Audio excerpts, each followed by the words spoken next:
আমল বিলুপ্তির পথে ভাই। আমরা যারা আলহামদুলিল্লাহ খুঁটে খুঁটে অনেক নেক আমল করার চেষ্টা করি, আলহামদুলিল্লাহ অনেক ভালো ভালো আমল আমরা দোয়া দুরুদ এগুলা করার চেষ্টা করি, তারাও এই আমলটা থেকে অনেক দূরে। এই আমলটা আমরা অনেকেই করছি না। সেটা কোনটা? সেটা হলো আজানের জবাব দেওয়া।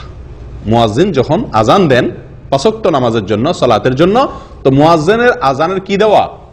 মৌখিক জবাব দেওয়া। একটা তো সশরীরে উপস্থিত হয়ে জবাব দিলাম, সেটা তো আছেই, কিন্তু আজান যখন দেন তখন মুয়াজ্জিনের সঙ্গে সঙ্গে আজানের বাক্যগুলো বলা, আজানের জবাব দেওয়া মৌখিকভাবে, এটি গুরুত্বপূর্ণ একটি আমল যেটি আমাদের সমাজ থেকে প্রায় বিলুপ্তির পথে। এই আমলটা পুরুষ মহিলা সবাই করতে পারেন, কথা বুঝে আসছে, এবং এটার জন্য ওযুর কিছুর প্রয়োজন হয় না। যে অবস্থায় আমি আছি ওই অবস্থায় শুধু মুখে মুয়াজ্জিন যে বাক্যগুলো বলছেন আমিও সাথে সেই বাক্যগুলো বলতে পারি, বললে আমি বিশাল বড় সওয়াবের অধিকারী হতে পারি। অথচ এটা আমাদের করা হয় না। আজান চলে, আমরা অন্য কোনো মনস্ক থাকি, হয়তো আমি নামাজ পড়তে আসবো মাশাআল্লাহ ভালো, কিন্তু ওই যে জবাব দেওয়া দরকার ওই সময় হয়তো আমি কোনো কথা বলছি, কোনো কাজে ব্যস্ত, অথবা অন্য মনস্ক, অথবা কোনো কাজ নাই কিন্তু জবাব দিচ্ছি না। এরকম না হয় বেশিরভাগ ক্ষেত্রে?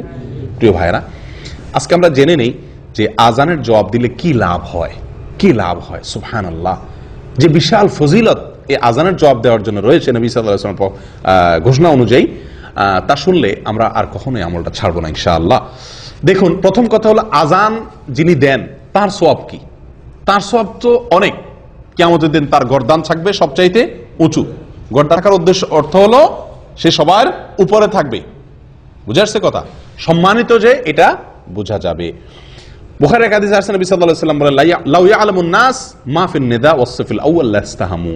মানুষ যদি জানতো আজান দেওয়ার ভিতরে কি মর্যাদা রয়েছে, মুয়াজ্জিনের জন্য কি মর্যাদা রয়েছে, যদি মানুষ জানতো, তাহলে লটারি করে মুয়াজ্জিন নিযুক্ত করতে হতো বিনা পয়সায়।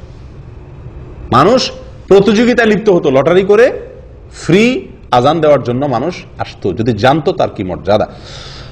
তাবরানীর এক হাদিসে আসছে নবী সাল্লাল্লাহু আলাইহি ওয়াসাল্লাম বলেছেন, ওয়া আজরুহু মিসলু আজরি মান সাল্লামা।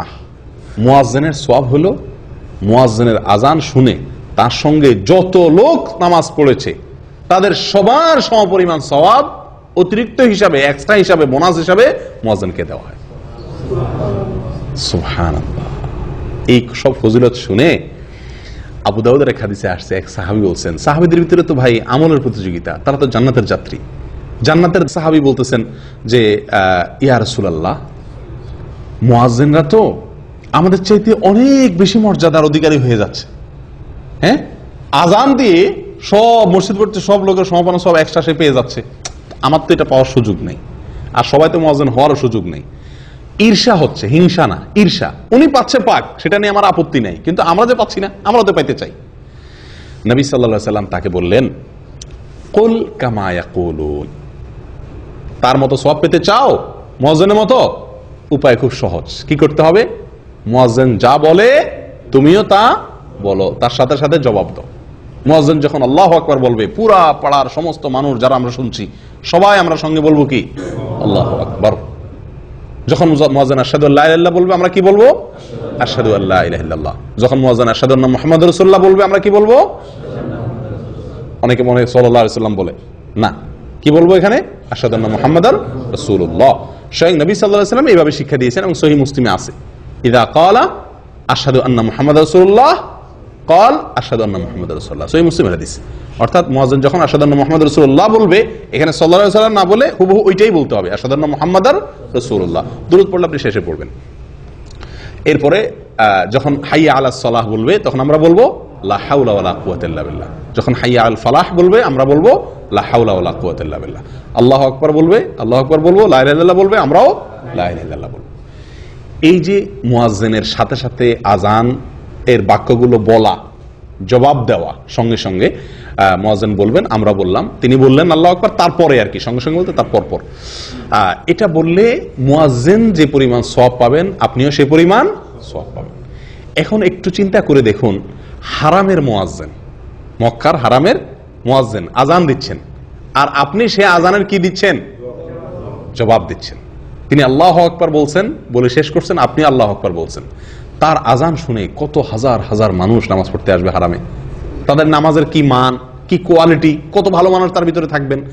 এই সবাই সমপরিমাণ সালাতের এক্সট্রা সওয়াব আপনি পেয়ে যাবেন, শুধুমাত্র জবাব দিবেন।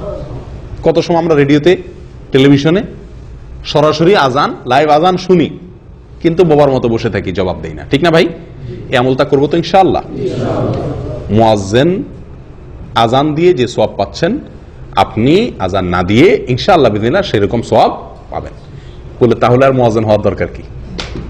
না ভাই, মুয়াজ্জিনের যে কষ্ট একেবারে হুবহু তার যে মর্যাদা সেটা তো আপনি পাবেন না। সওয়াবের পরিমাণ হয়তো সেটা হবে, কথা বুঝে আসছে?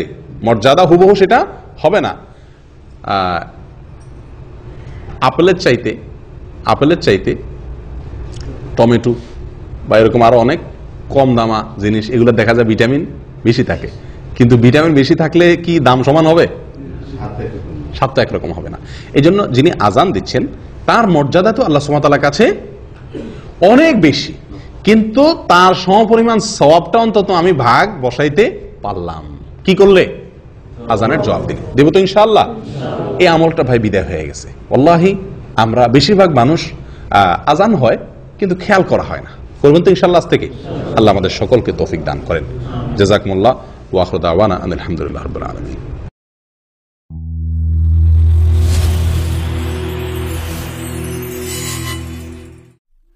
আমলে জিন্দেগি, সহজ ও সঠিক রাস্তার সন্ধানে